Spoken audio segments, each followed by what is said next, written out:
kamu siap untuk memulai? Selamat pagi kembali Ibu, terima kasih untuk kesempatan yang diberikan. Tentunya saya sudah siap dan sangat antusias untuk mengikuti wawancara kita pada hari ini.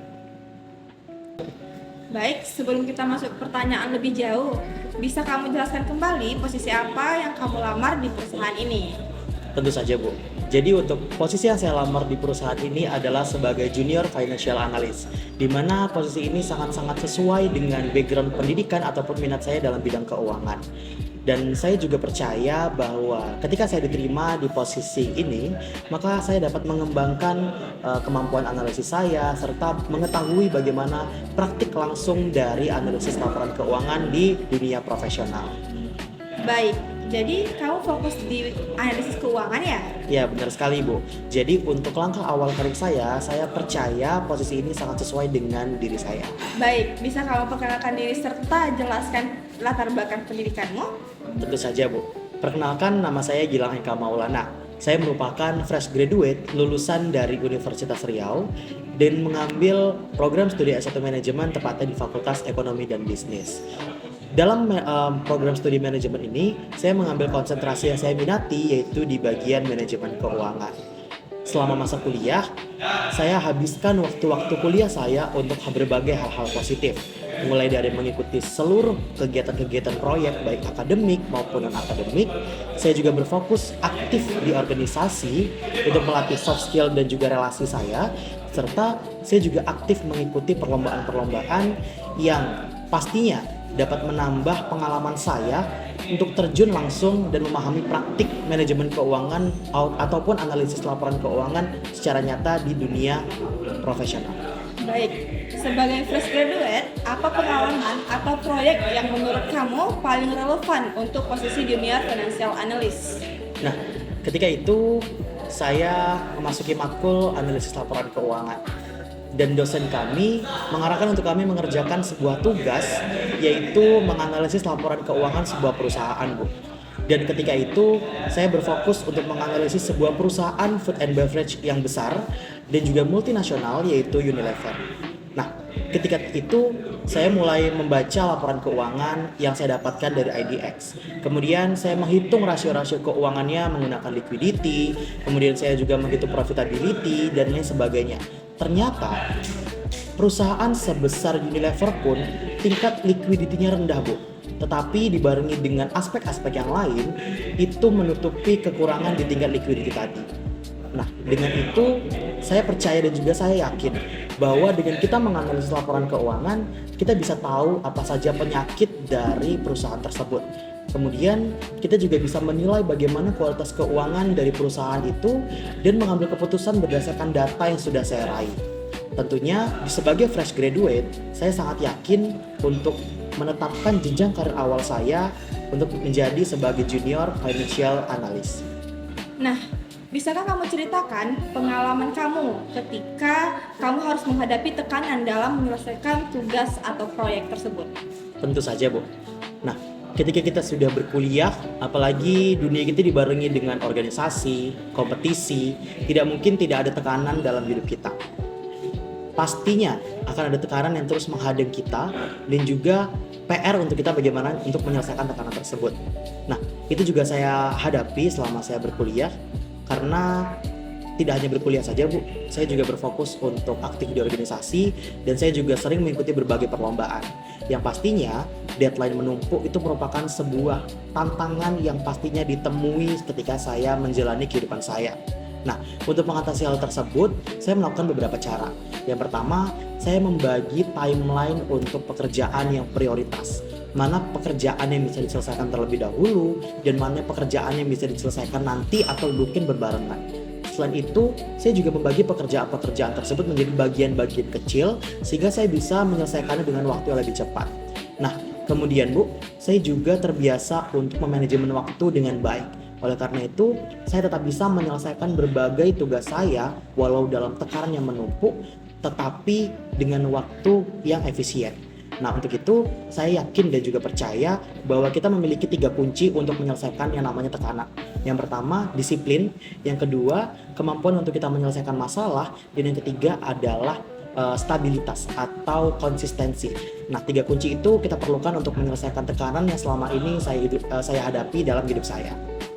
Jika kamu diminta menganalisis kondisi keuangan perusahaan, tetapi data yang diberikan itu tidak lengkap, apa langkah yang kamu ambil untuk menyelesaikan permasalahan tersebut? Baik, ini adalah masalah teknis yang sering saya temui juga ketika saya duduk di bangku kuliah kemarin. Jadi ketika saya menganalisis laporan keuangan, ternyata ada beberapa laporan yang datanya tidak lengkap. Hal ini itu sangat lumrah ditemukan, dan untuk mengatasinya biasanya ada beberapa cara, Bu. Yang pertama, saya akan melakukan pengecekan ulang. Saya akan memverifikasi terlebih lagi apakah laporan-laporan yang saya gunakan sebagai bahan itu ada terlewat atau tidak. Kemudian apabila terbukti memang laporan tersebut datanya kurang, saya akan melihat yang namanya laporan terlebih dahulu atau laporan-laporan yang sudah ada, ataupun membandingkan dengan laporan dari industri sejenis untuk mengetahui data-data yang hilang tersebut. Nah, apabila tidak ditemukan juga, maka saya akan melakukan yang namanya estimasi. Jadi saya akan menghitung ataupun mengestimasi kira-kira berapa data yang hilang tersebut melalui trend historis atau time series menggunakan data-data yang sudah ada sebelumnya. Tetapi dengan adanya batasan tersebut, pastinya saya sebagai seorang analisis pasti harus menyampaikan keterbatasan tersebut kepada pendengar saya. Jadi ketika saya menjelaskan hal tersebut kepada orang lain dapat memahaminya dan juga dapat subjektif. Dan juga kita tahu bahwa transparansi itu sangat penting dalam sebuah analisis laporan keuangan. Baik, bisa jelaskan apa yang dimaksud dengan liquidity ratio itu hilang? Baik, bisa, Bu. Jadi, liquidity ratio atau rasio likuiditas adalah salah satu aspek ataupun rasio yang biasanya digunakan oleh perusahaan untuk mengukur tingkat pengembalian atau tingkat sebagaimana perusahaan tersebut bisa membayar kewajiban lancarnya menggunakan aset lancar yang dimiliki oleh perusahaan. Nah, biasanya untuk mengukur liquidity ratio ini membagi antara berapa jumlah total dari kewajiban lancar dibagi dengan jumlah total dari aset lancar perusahaan, Bu. Nah, liquidity ratio ini digunakan perusahaan untuk menilai apakah perusahaan sebenarnya cukup ataupun mampu membayar kewajiban lancar mereka ataupun tidak, dan melanjutkan kegiatan operasional mereka. Untuk interpretasinya sendiri, nilai dari liquidity ratio yang terlalu rendah menandakan bahwa perusahaan tersebut tidak ataupun sulit untuk melakukan pembayaran kewajiban pendek mereka menggunakan aset-aset lancar mereka. Tetapi sebaliknya, apabila nilai dari liquidity ratio mereka terlalu tinggi juga tidak baik untuk perusahaan, karena dirasa perusahaan tidak mampu memanfaatkan aset-aset lancar yang mereka miliki secara efektif dan juga optimal. Bagus. Lalu apa perbedaan antara EPS atau earning per share-nya nih dengan jumlah saham yang beredar? Oke, nah EPS dan juga jumlah saham beredar merupakan istilah-istilah yang sering banget kita temui di dalam dunia keuangan. Yang pertama, EPS atau earning per share. Ini adalah sebagaimana ataupun berapa jumlah laba ataupun profitabilitas perusahaan yang didapat dari penjualan saham-saham mereka. Sedangkan untuk jumlah saham yang beredar itu adalah seberapa total dari saham-saham yang dimiliki oleh investor dari perusahaan kita, Bu. Nah, keduanya sebenarnya sama-sama penting untuk dunia keuangan karena dianggap bisa dan mampu untuk mengukur yang namanya nilai perusahaan. Tetapi bedanya tadi. Nah, untuk earning per share ini merupakan terusan ataupun gunanya untuk menilai profitabilitas dari sisi keuangan per sahamnya. Sedangkan untuk jumlah saham beredar adalah total dari saham yang dimiliki oleh investor. Mengapa kamu tertarik melamar posisi junior financial analyst ini, Gilang? Oke, baik. Untuk kenapa saya tertarik untuk melamar di posisi ini, karena yang pertama, ini merupakan posisi pekerjaan yang bisa saya jejaki sebagai langkah awal saya untuk terjun ke dunia profesional. Selain itu, Bu, ini sesuai dengan minat dan juga background pendidikan saya, yaitu terkait dengan analisis keuangan, laporan keuangan, kemudian juga terkait dengan manajemen portofolio, terkait juga dengan valuasi sebuah perusahaan. Nah, sebagai fresh graduate, saya yakin ini sebagai langkah yang tepat untuk saya terjun langsung dan terjun pertama kali ke dunia pekerjaan profesional. Bagaimana kamu melihat dirimu dalam 5 tahun ke depan? Nah, untuk 5 tahun mendatang, saya berharap saya bisa berkembang menjadi seorang analisis keuangan menengah di mana saya lebih paham terkait beberapa hal seperti valuasi perusahaan ataupun strategi-strategi perusahaan, dan saya juga bisa memberikan dampak ataupun insight langsung untuk dapat mengambil keputusan di perusahaan terkait dunia keuangan melalui data yang sudah saya peroleh. Kemudian selain itu juga saya sudah merancangkan sebuah sertifikasi yang ingin saya ambil Bu, yaitu bernama CFA Certification, di mana ini merupakan sertifikasi untuk saya memperdalam teknis dari analisis laporan keuangan dari dalam diri saya sendiri. Jadi saya juga ingin terus belajar dalam perusahaan sehingga saya bisa memberikan kontribusi yang aktif dan nyata serta positif untuk perusahaan kita. Menurut kamu, apa kelemahan terbesar yang sedang kamu perbaiki? Baik, setiap orang pasti punya yang namanya kelemahan Bu. Nah, saya sendiri merupakan orang yang bisa dibilang perfeksionis atau detail oriented.